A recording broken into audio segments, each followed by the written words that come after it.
Good morning to all investors and traders. Today మీరు YouTube స్వాగతం. మీ senior citizen. దయచేసి skip చేయకుండా చూడండి. స్కిప్ చేసిన మధ్యలో ఇంపార్టెంట్ వార్తలుగా నా కామెంట్ మిస్ కావచ్చు. నా కామెంట్ అండ్ కాంటెంట్ నచ్చితే సబ్స్క్రైబ్ చేసుకొని లైక్ చేయగలరు. మీ యొక్క లైక్ అండ్ సబ్స్క్రైబ్ నాకు మరో సపోర్ట్ ఇస్తుంది. సో ఈరోజు బిజినెస్ న్యూస్, ఈరోజు 24/6/2025. ఫస్ట్ ఒక disclaimer. It is educational purpose only. I'm not a SEBI registered advisor and it is not buying and selling recommend గుర్తించండి. ఒక గుడ్ న్యూస్, మన ఇజ్రాయెల్ మన సీజ్ ఫైర్ చేసినట్టు వార్త వచ్చింది. కాబట్టి నా మార్కెట్ యూఎస్ఏ మార్కెట్ పెరిగింది అండ్ మన సింగపూర్ నిఫ్టీ కూడా ఆల్మోస్ట్ 200 పాయింట్స్ అప్లో ఉంది. సో మన మార్కెట్ ఈరోజు అప్లో అవడానికి అవకాశం ఉందిగా గుర్తించండి. సో నిన్న నిఫ్టీ 141 డౌన్ అయింది. దీని ఎక్స్పైరీ ప్రతి గురువారం ఉంటుంది, గుర్తించండి. బ్యాంక్ నిఫ్టీ 194 డౌన్ అయింది అండ్ దీని ఎక్స్పైరీ ప్రతి బుధవారం ఉంటుంది. సెనెక్స్ 511 పాయింట్స్ డౌన్ అయింది. దీని ఎక్స్పైరీ ప్రతి మంగళవారం ఉంటే గుర్తించండి. సో ఇండెక్స్ కొంత పెరిగింది, దాని మూలంగా మార్కెట్ కూడా తగ్గింది. సో ఇండెక్స్ 0.38 పెరిగింది. ఇండెక్స్ అనేది 14.05 ఉంది. ఇండెక్స్ అని వలాటిల్ చూస్తే ఎప్పుడైతే 10-12 మధ్య ఉంటుందో మార్కెట్ స్థిరంగా ఉంటే మార్కెట్ పెరిగే అవకాశం ఉంటుందని గుర్తించండి. సో నిన్న ఫారినర్స్ మన స్టాక్ మార్కెట్లో సుమారు 1,804 crores షేర్స్ వర్తగల షేర్స్ను మన సెల్ చేస్తే మన మ్యూచువల్ ఫండ్స్ వారు చాలా బ్రహ్మాండంగా బై చేశారు 5,500. కాబట్టి ఈరోజు మార్కెట్ పెడుతుందని వాళ్ళు ఊహించి ఉండొచ్చు. కాబట్టి ఈరోజు మార్కెట్ పెట్టడానికి అవకాశం ఉంది. ఎందుకంటే సీజ్ ఫైర్ అయింది బిట్వీన్ ఇరాన్ అండ్ ఇజ్రాయెల్, అది గుర్తించండి. సో యూఎస్ఏ మార్కెట్ దానికి అనుగుణంగా నిన్న రాత్రి 370 పాయింట్ అప్తో ముగిసింది. యూఎస్ఏ నాస్డాక్ కూడా 183 పాయింట్ అప్తో అండ్ ఎస్ఎంబీ 500 కూడా 57 పాయింట్ అప్. ఇప్పుడు సింగపూర్ నిఫ్టీ మార్నింగ్ కూడా 185 పాయింట్ అప్తుంది. కాబట్టి ఈరోజు మన నిఫ్టీ 200+ అప్తో గ్యాప్ అప్తో ఓపెన్ అయ్యే అవకాశం ఉంది. సో ప్రాఫిట్ బుకింగ్ చేసుకోవడం మంచి, ఎందుకంటే స్టాక్ మార్కెట్ ఎప్పుడు ఏమైతే తెలియదు. కాబట్టి stock market stay invested and profit booking కూడా చేయడం కూడా మర్చిపోద్దని నా యొక్క ఆలోచన. సో బ్యాన్లో షేర్స్ ఈరోజు 2 షేర్స్ ఉన్నాయి ఫ్యూచర్ అండ్ ఆప్షన్స్. బ్యాన్లో ఫ్యూచర్ ఆప్షన్ బ్యాన్లో ఉంటాయి. ఈ షేర్ ఫ్యూచర్ ఆప్షన్లో కొనడానికి వీలు ఉంటుంది, బట్ అమ్మడానికి వీలు ఉంటుంది. కాబట్టి హెచ్చుతగ్గులు అయ్యే అవకాశం ఉంటుంది. ఈ షేర్ను క్యాష్ సెగ్మెంట్ తీసుకోవచ్చు. ఒకటి బయోకాన్ అండ్ రెండోది ఆర్బిఎల్ బ్యాంకు. సో ఇక్కడ బిజినెస్ మనం కాస్ట్గా ఇస్తున్నాము. వార్ బిట్వీన్ ఇరాన్ నడుస్తుంది. వాటి సీజ్ ఫైర్ వార్త వచ్చింది. అట్లనే రష్యా యుక్రెయిన్ కూడా ఇంకా సద్భావంగా లేదు. ఇంకా ఇండియా పాకిస్తాన్లో కొద్దిగా టెన్షన్గానే ఉంది. అంటే యుద్ధమే తెలియదు కానీ కొద్దిగా టెన్షన్ ప్రస్తుతం ఉన్నట్టు మనం గమనించవచ్చు. సో వార్తలు ఇక్కడ ప్రధానంగా మనం ఆల్మోస్ట్ అన్ని పత్రికల నుంచి, రకరకాల పత్రికల నుంచి ఫండమెంటల్కి సంబంధించిన వార్తలను సేకరించి మేము ముందు ఉంచుతున్నాము. సో వీటి యొక్క టెక్నికల్ అనాలిసిస్ ఉంటుంది. ఈ వార్తల్లో కంపెనీ యొక్క ఇన్కమ్ అండ్ రెవెన్యూ పెరిగి లాభాలు వచ్చే అవకాశం ఉంటుంది, ఈ షేర్ పెరిగే అవకాశం ఉంటుంది. బట్ ఈ షేర్ ఎప్పుడైతే గ్యాప్ అప్ 5% కంటే ఎక్కువగా ఓపెన్ అయితే వాటిని కొంత వదిలేయడం మంచిది. ఎందుకంటే మళ్ళీ తగ్గే అవకాశం ఉంటుంది. ఎందుకంటే సో ఈ వార్త మూలంగా అంతకుముందు తెలిసిన వాళ్ళు ఈరోజు షేర్ను డంప్ చేసే అవకాశం ఉంటుంది. కాబట్టి షేర్ను కొనే ముందు టెక్నికల్గా చూడాలి. టెక్నికల్గా చూసినప్పుడు మనకు ఒక డౌన్ ట్రెండ్లో ఉందా అండ్ అప్ ట్రెండ్ ఉందా, నెగిటివ్ ఉందా, పాజిటివ్ ఉందా విషయాలు తెలుస్తాయి. కాబట్టి షేర్ కూడా ముందు టెక్నికల్ అనాలిసిస్ కూడా గమనించాలని నా యొక్క ఆలోచన, అది గుర్తించండి. సో ఈనాడులో సుమారు 844 crores క్యాపెక్స్ ఇన్ గేల్ అని వార్త వచ్చింది. గేల్ ఆల్మోస్ట్ మన ఫండమెంటల్ కంపెనీ.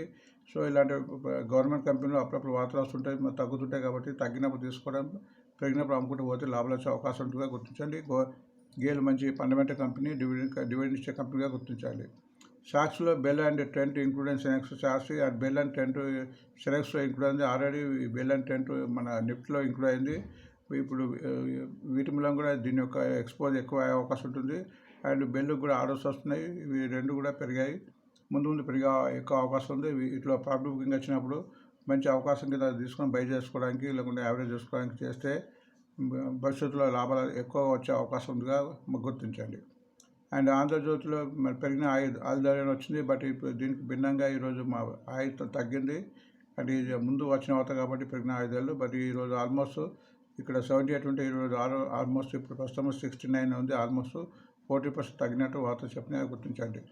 బిజినెస్ ప్లాన్ ప్రకారం గోడ్రేజ్ ప్రాపర్టీ ఒక వార్త వచ్చింది. అది సుమారు 2,000 crores వాళ్ళ వర్తగల ప్రాజెక్ట్స్ బెంగళూరు లాంచ్ చేసినప్పుడు అమ్మినట్టు వార్త వచ్చింది. సో ఈ షేర్ కూడా ఈరోజు లైవ్మెంట్ ఉండే అవకాశం ఉంది. ఇది కూడా ఫండమెంటల్ కంపెనీగా గుర్తించాలి. లైవ్మెంట్ ప్రకారం బజాజ్ ఫైనాన్స్ ఈ మధ్య బోనస్ షేర్ ఇచ్చి మన షేర్ రేట్ స్ప్లిట్ అయింది. ఇవి కొద్దిగా అనువుగా ఉందిగా గుర్తించండి, ట్రెండింగ్లో ఉందిగా గుర్తించండి. బిజినెస్ లైన్ ప్రకారం హిందుస్థాన్ కాపర్ మీద ఒక వార్త వచ్చింది. It is high mines Hindustan Copper high mine action to acquire critical mineral and rare earth elements blocks అని ఒక వార్త వస్తుంది. అంటే వీళ్ళు కొన్ని మైన్స్ని కొనబోతున్న వార్త వస్తుంది. హిందుస్థాన్ కాపర్ కూడా ఫండమెంటల్ కంపెనీ. ఈ షేర్ కూడా తగ్గినప్పుడు తీసుకోవడం, పెరిగినప్పుడు అమ్ముకుంటూ పోతే లాభాలు వచ్చే అవకాశం ఉంటుందిగా గుర్తించండి. సో బ్రోకర్ కాల కింద మన బిజినెస్ లైన్ వాళ్ళు ఎన్టీపీ ఇచ్చారు. ఎన్టీపీ ఆల్రెడీ ట్రెండింగ్లో ఉందిగా గుర్తించండి. దీని హిందూ ప్రకారం హెచ్ఏఎల్ కూడా మన హిందుస్థాన్ ఏరోనాటిక్స్ లిమిటెడ్ సుమారు 511 కోట్ల ఆర్డర్స్ వచ్చిన వార్త వచ్చింది. ఇది కూడా ఆల్రెడీ పెరిగింది కాబట్టి ఈ షేర్ కూడా కొద్దిగా తీసుకోవడం అలవాటు. మన షిప్ మెథడ్లో తీసుకుంటే బాగుంటుంది. అండ్ పెరిగినప్పుడు ప్రాడక్ట్ బుకింగ్ చేసుకుంటే కూడా ఉంటుందని నా యొక్క ఆలోచన. ఎకనామిక్స్ టైం ప్రకారం బుల్లెట్ షేర్ కింద ఈరోజు ఎంఆర్పీఎల్ ఉంది. ఎంఆర్పీఎల్ గుర్తించండి. ఫైనాన్స్ ఎక్స్ప్రెస్ దివ్యాన్ ఇంటర్నేషనల్ మీద ఒక వార్త వచ్చింది. అది సుమారు మన 80%, 86% ఒక కంపెనీ స్కై గేట్ హాస్పిటల్లో ఇన్వెస్ట్మెంట్ చేయబడిన వార్త వచ్చింది. అది గుర్తించండి. స్టాకేజ్ ప్రకారం ట్రెండింగ్ షేర్ కింద ఎన్హెచ్ఎస్పి అండ్ గుజరాత్ పిపా ఉంది. రెండు కూడా ఫండమెంటల్ కంపెనీ. రెండు కూడా గవర్నమెంట్కి సంబంధించింది. ఎన్హెచ్ఎస్పి సెంట్రల్ గవర్నమెంట్కి సంబంధించింది. గుజరాత్ పిపా అని గుజరాత్ గవర్నమెంట్కి సంబంధించిగా గుర్తించండి. సిఎన్పి సేటింగ్ ప్రకారం ఐటీఐ అనే కంపెనీ ఉంది. అది receive 525 crore turns from 3.200 crore land అని ఒక వార్త వచ్చింది. సో ఈ అమౌంట్ కంపెనీకి ఇన్కమ్ కింద ఉంటుంది కాబట్టి అది గుర్తించండి. So money control bank of India మీద వార్త వచ్చింది. బ్యాంక్ ఆఫ్ ఇండియా ఈ మధ్య డివిడెండ్ కూడా ఇచ్చేసి కొద్దిగా షేర్స్ 3% తగ్గుతుంది. నిన్న కొద్దిగా పెరగడం స్టార్ట్ చేస్తుంది. సో అది 26 నాడు ఫండ్స్ రేజ్ చేయబోతుంది కాబట్టి బ్యాంక్ ఆఫ్ ఇండియా కూడా లైమ్లైట్ ఉండే అవకాశంగా గుర్తించండి. సో మనం టెక్నికల్గా ఈ షేర్ టెక్నికల్ అనాలిసిస్ చేసే ముందు కొన్ని డివిడెండ్కి సంబంధించిన రికార్డ్ చూద్దాము. ఇక్కడ రికార్డ్ డేట్ ఉంటుంది. రికార్డ్ డేట్ అంటే రికార్డ్ డేట్ కన్నా ఒకరోజు ముందు కానీ అంతకుముందు కానీ కొన్న వారికి డివిడెండ్ వస్తుంది. రికార్డ్ డేట్ నాడు కొంటే డివిడెండ్ రాదుగా గుర్తించండి. సో ఈరోజు రికార్డ్ డేట్ ఈరోజు 24th నాడు 3 కంపెనీలు ఉన్నాయి. సో ఈ డివిడెండ్స్ ఈరోజు అడ్జస్ట్ అయ్యే షేర్ తగ్గే అవకాశం ఉంటుంది. మరి డివిడెండ్ ఈరోజు రాదు. నిన్న కానీ అంతకుముందు ఎవరైతే కొన్నారో వాళ్ళకి డివిడెండ్ వచ్చే అవకాశం ఉంది. ఆ షేర్ అంటే అఖిల మైన్స్ కెమికల్ ఒకటి, వేదాంత అండ్ పాలికాబ్. ఇది 10 రూపీస్, 7 రూపీస్, 20 రూపీస్ కింద ఆల్రెడీ పడిచింది. సో ఎవరైతే అంతకుముందు కొన్న వాళ్ళకే డివిడెండ్ వచ్చే అవకాశం ఉంటుంది. రేపు 2 కంపెనీలు ఉన్నాయి. HDFC bank 22 rupees. ఇక్కడ మహారాష్ట్ర బ్యాంక్ ఇక్కడ ఫిగర్ ఇవ్వడం ఇక్కడ ఇదైంది.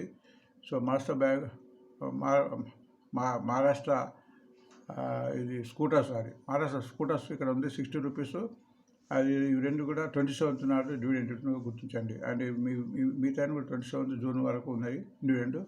అప్పుడు RPG life science 24 rupees, Swaraj engines 104 rupees, Welspun living 1 rupees and paisa. So వీటిని గుర్తించండి.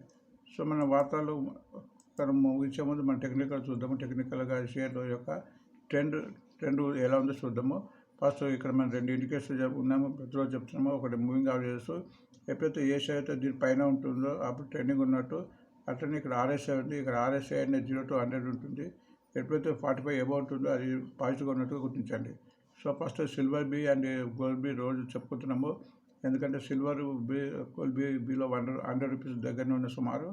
సో ఎక్కువ రేట్ పెట్టి కొనలేని వాళ్ళు ఈ షేర్లను కొనుక్కొని మనం దీన్ని ఒక అద్భుతమైన లాభాలు పొందవచ్చు అని నా యొక్క ఆలోచన గుర్తించండి. సిల్వర్ బి ప్రస్తుతం 103.76 పైస్ ఉంది. నేను ఆల్మోస్ట్ 45% పెరిగింది. ఇప్పుడు లోయెస్ట్ 77 రూపీస్, హైయెస్ట్ 107 రూపీస్. టెక్నికల్గా ఇక్కడ ఆల్మోస్ట్ అన్ని మూవింగ్ క్రాస్ మీనే ఉంది కానీ బుల్లిష్గా ఉన్నట్టు గుర్తించండి. ఆర్ఎస్ఐ కూడా ఆల్మోస్ట్ 64 ఉంది. సో గోల్డ్ బి కూడా ప్రస్తుతం 82 రూపీస్ 66 పైసా ఉంది. నిన్న కూడా 43 పైసలు పెరిగింది. Lowest 58 rupees, highest 85 rupees. ఇది కూడా ట్రెండింగ్ ఉందని చెప్పవచ్చు. ఎందుకంటే ఆర్ఎస్ఐ 60 ఉంది. ఇది కూడా ఆల్మోస్ట్ ట్రెండింగ్లో ఉంది. మన మూవింగ్ హౌస్ పైన ట్రేడ్ అవుతుంది. ఎన్టీపీసీ ప్రస్తుతం 333 ఉంది. Fundamental company 292 lowest, highest 448. But ఈ టెక్నికల్ కొద్దిగా వీక్ అయింది. ఎందుకంటే 2 రోజుల మధ్య తగ్గింది. ఆర్ఎస్ఐ 45 ఉంది. ఎప్పుడైతే మూవింగ్ హౌసెస్ ఎప్పుడైతే 346 క్రాస్ అవుతుందో అప్పుడే ఎక్కువ మూవ్ వచ్చే అవకాశం ఉంది. సో ఫండమెంటల్ కంపెనీ కాబట్టి ఇప్పుడు కూడా కొద్ది షేర్లు తీసుకోవచ్చు.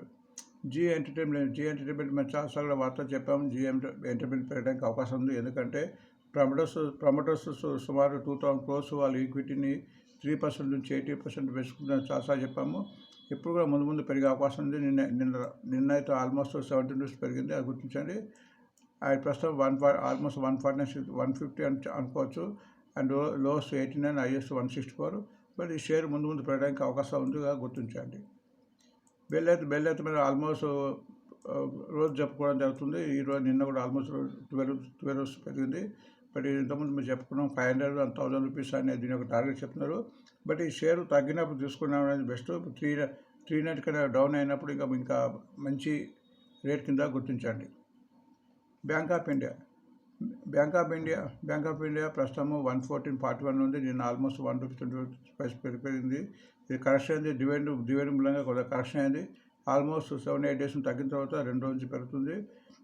Lowest 90 rupees, highest 130. ఇప్పుడు దీని యొక్క ఫండ్స్ రేజ్ 26 దిస్ మంత్ జూన్లో ఉంది కాబట్టి పెరగడానికి అవకాశం ఉంది, గుర్తించండి. గేలు కూడా క్యాపెక్స్ ఉందని వార్త వచ్చింది. ప్రస్తుతం 185 rupees, lowest 150, highest 246.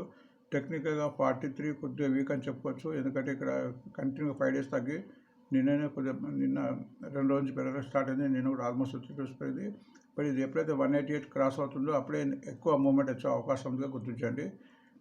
Next Godrej property, ఇది ఒక కూడా ఫండమెంటల్ కంపెనీ. ప్రస్తుతం రేటు 2401, నేను 30 రూపీస్ తగ్గింది. Lowest 1900, highest 3402. టెక్నికల్గా బాగానే ఉందని చెప్పుకోవచ్చు. ఎందుకంటే RSI 57 ఉంది. ఇది కూడా ఆల్మోస్ట్ మూవింగ్ యావరేజ్ పైనే ట్రేడ్ అవుతుంది, అది గుర్తించండి. బజాజ్ ఫైనాన్స్ ప్రస్తుతం 950 ఉంది. ఇది బోనస్ షేర్ కింద అయిన తర్వాత రేటు అడ్జస్ట్మెంట్ అయింది. 950 ఉంది. Lows 642, highest 978. ఇది టెక్నికల్గా పర్వాలేదు, 49 ఉంది. ఇది ఆల్మోస్ట్ 200 మూవింగ్ క్రాస్ అయ్యి ఇక్కడ 2050 మూవింగ్ క్రాస్ కావాలి. ఎప్పుడైతే 920 క్రాస్ అవుతుందో అప్పుడు ఇంకెక్కువ పెరిగే అవకాశం ఉంటుంది. హిందుస్థాన్ కాపర్ ప్రస్తుతం 251 ఉంది. నేను 3 రూపీస్ పెరిగింది. 183. దీని యొక్క లోయెస్ట్, హైయెస్ట్ 353. టెక్నికల్గా ఇది బాగుంది. 54 ఆల్మోస్ట్ మూవింగ్ యావరేజ్ క్రాస్ అయ్యి ట్రేడ్ అవుతుంది, ట్రెండింగ్ ఉందిగా గుర్తించండి. Fundamental company Hindustan aeronautics HAL, ఇది ఒక ఫండమెంటల్ కంపెనీ. నేను ఏకంగా 55 రూపీస్ పెరిగింది. 5028 ప్రస్తుతం రేటు, లోయెస్ట్ 3046, 5674 హైయెస్ట్. బట్ ఇది తగ్గినప్పుడు కొద్దిగా ఇక్కడ తీసుకోవడం ఆల్రెడీ పెరిగింది. బట్ 100 షేర్లు తీసుకున్న బదులు 20-25 తీసుకుంటే లాభాలు వచ్చే అవకాశం ఉంటుంది. మరి అప్పుడప్పుడు మధ్య కూడా ప్రాఫిట్ బుకింగ్ చేసుకుంటే పోతే ఇంకా బాగానే ఉంటుందని ఒక ఆలోచన, మీరుగా గుర్తించండి. MRPL ప్రస్తుతం 145 ఉంది. నేను ఆల్మోస్ట్ 11 రూపీస్ పెరిగింది. ఇక్కడ మీరు చార్ట్ చూస్తే ఏకంగా అన్ని 5-6 డేస్ను ఇది ఎంగల్ప్ చేసింది. Lowest 98 rupees, highest 253. టెక్నికల్గా బాగుంది. 59 ఉంది. ఆల్మోస్ట్ మూవింగ్ యావరేజ్ నిన్ననే క్రాష్ అయింది. మొత్తం 145.66, ఇప్పుడు 140.74. సో ముందు పెరగడానికి ఇందులో ఎక్కువ అవకాశాలు కనిపిస్తున్నాయి. దివ్యాన్ ఇంటర్నేషనల్ ప్రస్తుతం 167 ఉంది. Lowest 134, highest 222. ఇది కూడా టెక్నికల్ కొద్దిగా వీక్ అని చెప్పుకోవచ్చు. బిలో 45 ఉంది, 43 ఉంది. ఇక్కడ మూవింగ్ యావరేజ్ నేను ఆల్మోస్ట్ కొద్దిగా 2 రూపీస్ పెరిగింది. బట్ ఇది ఎప్పుడైతే 171 క్రాస్ అవుతుందో అప్పుడే ఎక్కువ మూవ్మెంట్ వచ్చే అవకాశం ఉంటుందో గుర్తించండి. NSSP ప్రస్తుతం 85 రూపీస్ ఉంది. Lowest 71, highest 118. టెక్నికల్గా ఇది కొద్దిగా బలపడుతుంది అని చెప్పుకోవచ్చు. 48 ఉంది. నేను 2 రోజులు పెరిగింది. నేను కూడా ఆల్మోస్ట్ 3 రూపీస్ వరకు పెరిగింది. బట్ ఇది ఎప్పుడైతే 86 క్రాస్ అవుతుంది అంటే ఇంకా ఆల్మోస్ట్ ట్రెండింగ్ ఉంది చెప్పవచ్చు. పెట్టడానికి అవకాశం ఉంది. 100 రూపాయలు పోవడానికి ఛాన్సెస్ ఉంది, అది గుర్తించండి. GRPL గుజరాత్ పోర్ట్ లిమిటెడ్ ప్రస్తుతం 161, లోయెస్ట్ 122, హైయెస్ట్ 250. టెక్నికల్గా ఇది బాగుంది. 62 ఉంది RSI. అండ్ ఇది ఆల్మోస్ట్ అన్ని మూవింగ్ యావరేజ్ కూడా క్రాస్ అయ్యి మళ్ళీ కిందకి వచ్చింది. 161.30 ఉంది. ఇది 162 కొంచెం ఒక 1 రూపీ పెరిగిన తర్వాత కంప్లీట్ ట్రెండింగ్ వచ్చే అవకాశం ఉంది. And ITI Indian telephone industry ప్రస్తుతం 350 ఉంది. Lowest 210, highest 500. టెక్నికల్ ఇది కూడా బాగుంది. 53 ఉంది. ఇది కూడా ఆల్మోస్ట్ మూవింగ్ యావరేజ్ క్రాస్ అయ్యి ట్రెండింగ్ ఉందిగా గుర్తించండి. సో ఇవి వార్త అండి. Thanks for watching today mirror.